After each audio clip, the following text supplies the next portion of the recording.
पन्नगे च सुरेन्द्रे च कौशिके पाद संस्पृशि निर्विशेष मनस्काय श्री वीरस्वामिने नमः। आयारो आगम में दूसरे अध्ययन में बताया गया है, क्षणम जानाहि पंडिये। हे पंडित, तुम क्षण को जानो। हमारे जीवन में एक एक क्षण का महत्व होता है। पता नहीं कौन से क्षण में कितना महत्वपूर्ण भाव विचार हमारे भीतर उभर जाए। जीवन में भी हम देखें तो मनुष्य का जीवन यह अपने आप में एक अच्छा अवसर होता है। 84 लाख जीव योनियां बताई गई हैं, उनमें यह मानव जन्म बहुत विशिष्ट होता है, क्योंकि मोक्ष की प्राप्ति केवल मानव जीवन से ही हो सकती है और किसी भी जन्म से मोक्ष की प्राप्ति नहीं हो सकती। आसातना न हो देव जगत की, अनुत्तर विमान के देव, उसमें भी सर्वार्थ सिद्ध के देव, जो सबसे उच्च कोटि के या विशिष्ट देव हैं, कितनी पवित्र आत्मा उनकी होती होगी, परंतु सिद्धांत है वे भी मोक्ष में नहीं जा सकते। हालांकि वे मोक्ष के स्थान से हमारी अपेक्षा बहुत निकट हैं, पर वे मोक्ष में नहीं जा सकते। उन्हें भी मोक्ष जाना है तो मानव जन्म लेना होता है, और मानव जन्म से ही वे फिर मोक्ष में जा सकते हैं। स्थूल भाषा में सोचें, उनकी आत्मा को कितना चक्कर पड़ता है, ऊपर से नीचे आओ और वापिस ऊपर जाओ, वरना सीधे वहीं से मोक्ष चले जाते। उनकी आत्मा को इतना आना जाना करने का चक्कर नहीं पड़ता।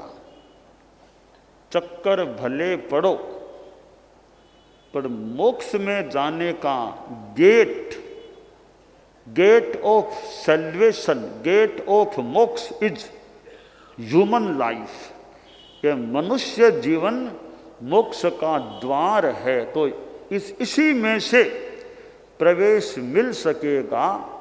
मानो कि एक ही द्वार है मोक्ष का, मानव जीवन, और कोई दूसरा द्वार नहीं है। तो एक ही द्वार है, तो उसी में से प्रवेश मिलेगा, और कोई द्वार है ही नहीं। मानव जीवन अपने आप में एक अवसर है, क्षण है। और मानव जीवन में भी हम देखें, अहो विहार, संयम की साधना। वैसे तो वृद्धावस्था में भी साधु दीक्षा प्राप्त हो सकती है, परंतु तुलनात्मक दृष्टि से देखें तो वृद्धावस्था में साधु बनने की अपेक्षा युवा अवस्था में, किशोर अवस्था में साधु बनना एक दृष्टि से बड़ी बात हो जाती है। तो यह युवा अवस्था, किशोर अवस्था भी अपने आप में एक अवसर है, मौका है। इस युवा अवस्था, किशोरावस्था में अगर कोई अहो विहार संयम जीवन के लिए उद्यत हो जाता है तो फिर लंबा जीवन काल मिलेर संयम की साधना चले, कितनी बढ़िया बात है। परम पूज्य गुरुदेव तुलसी ने बालावस्था में ही साधुत्व को स्वीकार कर लिया था। जीवन के 12वें वर्ष में ही वे संत बन गए थे। परम पूज्य आचार्य श्री महाप्रज्ञ जी जीवन के 11वें वर्ष में ही मुनित्व को प्राप्त हो गए थे। श्रीमद् जयाचार्य तो और भी कम उम्र में, बहुत छोटी अवस्था में संत बन गए थे। और भी हमारे अनेक साधु और कोई साध्वी जी भी छोटी अवस्था में ही हमारे धर्म संघ में साधु साध्वी के रूप में दीक्षित हो गए। और बचपन में साधुपन आ जाए और लंबा जीवन काल हो, अच्छी साधना, अच्छी सेवा, खूब धर्म प्रचार, धर्मोपकार का कार्य हो, तो कितना अच्छा एक अवसर होता है। हमारे कितने संत हैं जो बालावस्था में, अविवाहित अवस्था में, टीन एज यानी 18 तक की उम्र में, 18-19 तक में साधु बन गए हैं। और कई फिर बहुत अच्छे योग्य बनकर के धर्म संघ की सेवा की है, कर रहे हैं। साध्वियों में भी एक दृष्टि से देखें तो कीर्तिमान तो साध्वी का है। सबसे छोटी उम्र में साधुओं में, साध्वियों में, सब में, चारित्रात्माओं में दीक्षित होने वाली गुलाब सती संभवतः है। कोई भी संत इतनी कम उम्र में दीक्षित नहीं हुआ जितनी लघु वय में महासती गुलाबाजी मगवागणी की बहन महाराज वे दीक्षित हुई थी। लगभग 7.5 वर्ष की अवस्था में, 7.5 वर्ष की अवस्था में एक बच्ची, छोटी बालिका और साध्वी बन गई थी। तो वह तो रिकॉर्ड है, कीर्तिमान है। संभवतः उस कीर्तिमान को तोड़ने वाला दूसरा कोई साधु साध्वी आज तक हमारे धर्म संघ में नहीं हुआ है। तो ऐसे कोई साध्वी जी भी यूँ बहुत यानी अल्प अवस्था में दीक्षित हुई हैं। और यह अहो विहार, संयम विहार, हमारे ये परिसर को भी संयम विहार कहते हैं। संयम विहार, तो यह हमारा जीवन भी संयम विहार है। आयारों में जो कहा गया है, क्षणम जाना ही पंडित क्षण को जान, क्षण को पहचान। तो यह युवा अवस्था और मानव जीवन की युवा अवस्था, किशोरावस्था, बालावस्था, यह भी एक महत्वपूर्ण अवसर है।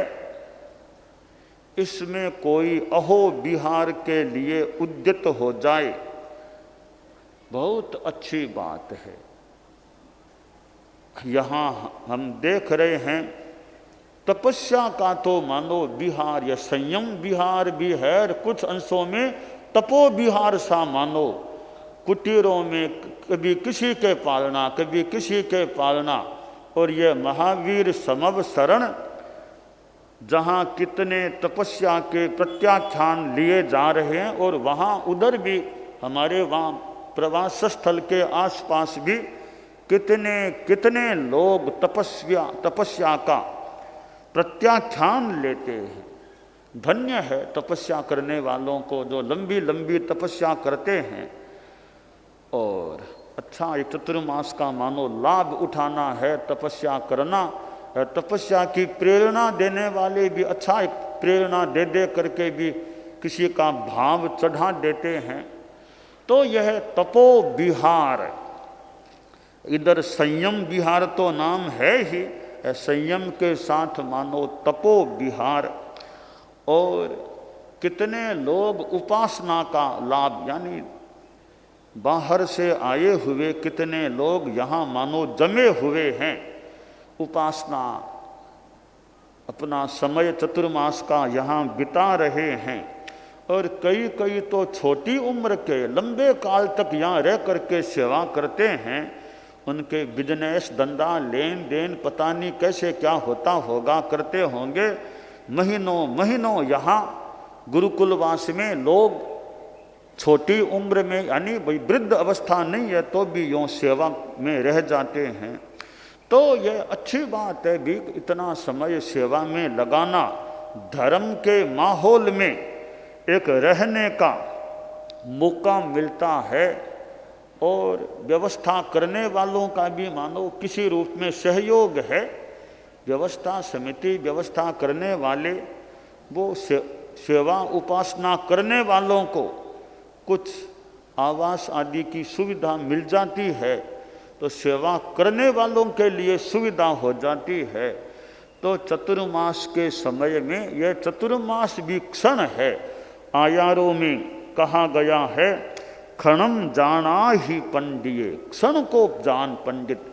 तो चतुर्मास भी अपने आप में एक क्षण है, समय है। इसका भी तपस्या से, साधना से, आराधना से, उपासना से, धर्म ज्ञान से लाभ उठाना, मानो क्षण का अच्छा उपयोग करना, क्षण को सार्थक बनाने की सी बात हो सकती है।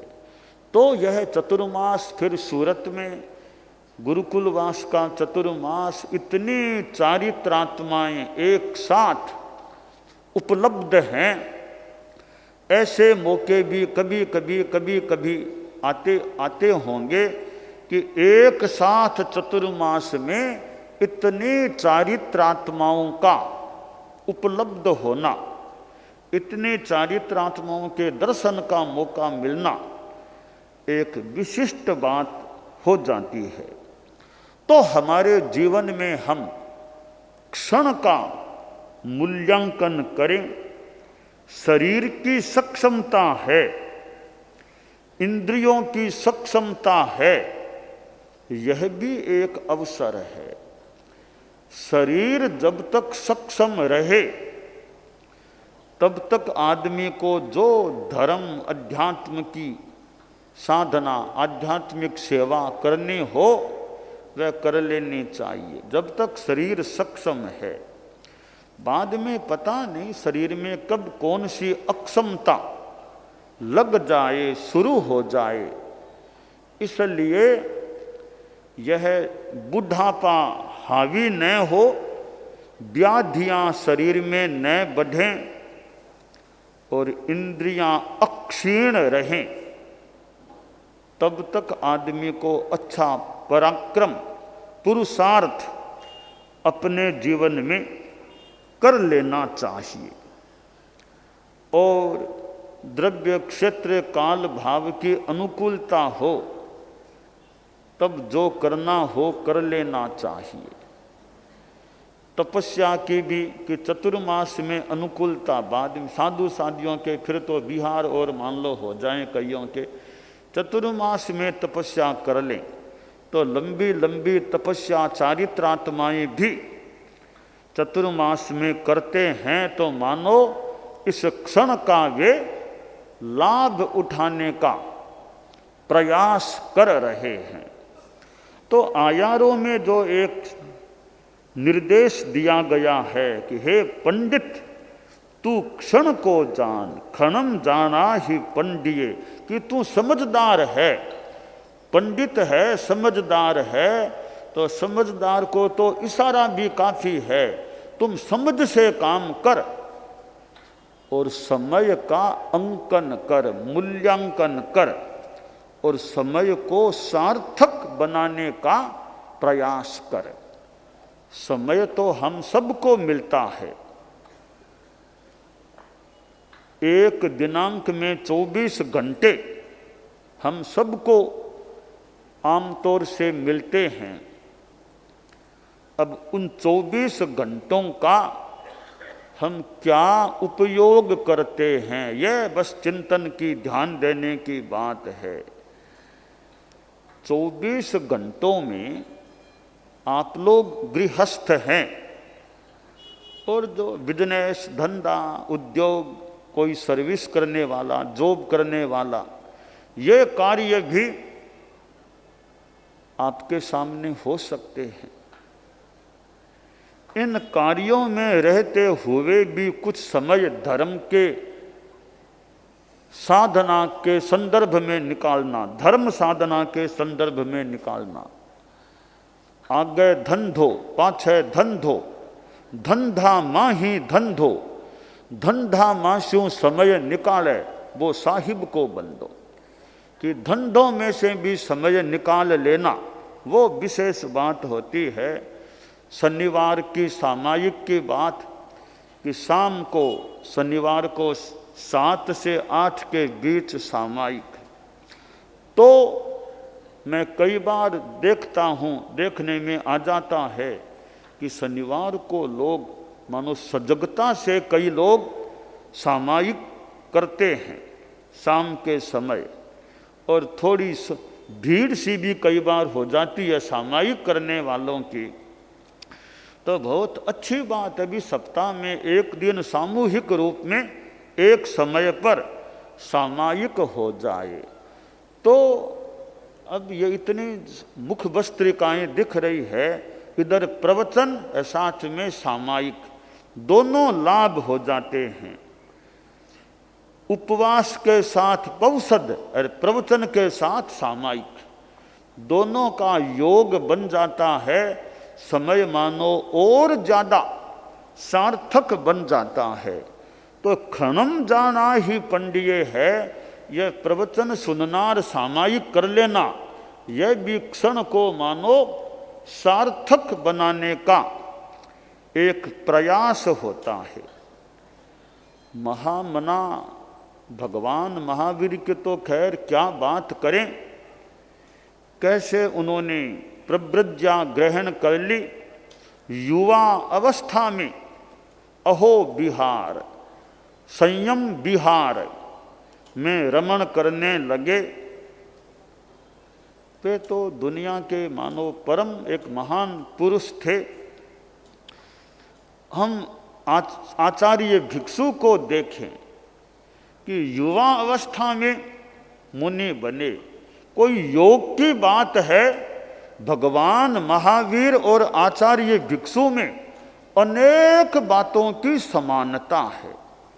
भगवान महावीर ने भी युवा अवस्था में दीक्षा ली थी, परम पूज्य भिक्षु स्वामी ने भी युवा अवस्था में अभिनिष्क्रमण किया और यूं दीक्षा ग्रहण की। भगवान महावीर ने भी गार्हस्थ्य में प्रवेश करने के बाद दीक्षा ली, यानी पाणी ग्रहण हो गया, संतान हो गई, बाद में दीक्षा ली।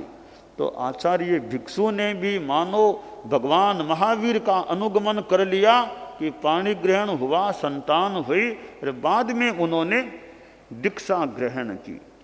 भगवान महावीर भी जीवन के 8वें दशक में निर्वाण को प्राप्त हुए और आचार्य भिक्षु भी जीवन के 8वें दशक में महाप्रयाण को प्राप्त हुए। तो अनेक अनेक भगवान महावीर का जन्म का दिवस भी शुक्ला त्रयोदशी है तो आचार्य भिक्षु का जन्म दिवस भी शुक्ला त्रयोदशी है। तो हमारे धर्म संघ के प्रथम अनुशास्ता आचार्य भिक्षु स्वामी ने भी यह घर से अभिनिष्क्रमण किया। और ठीक है, दीक्षा हम दो भेद कर दें, एक पहली दीक्षा और एक बाद वाली दीक्षा। हमारी भाषा में द्रव्य दीक्षा भी यूँ कहा गया होगा। बाद में पुनः वो जो अभिनिष्क्रमण किया, नव्य भव्य दीक्षा हो गई केलवा में। तो यह एक क्षण को मानो पहचानने की बात है कि अहो बिहार के लिए, संयम की साधना के लिए उद्यत होकर संयम साधना में प्रविष्ट हो जाना। तो यह आयारों का छोटा सा सूत्र है, क्षणम जाना ही पंडिये। आप आसानी से याद भी संभवतः कर सकें तो कर सकते हैं, क्षणम जाना ही पंडिये।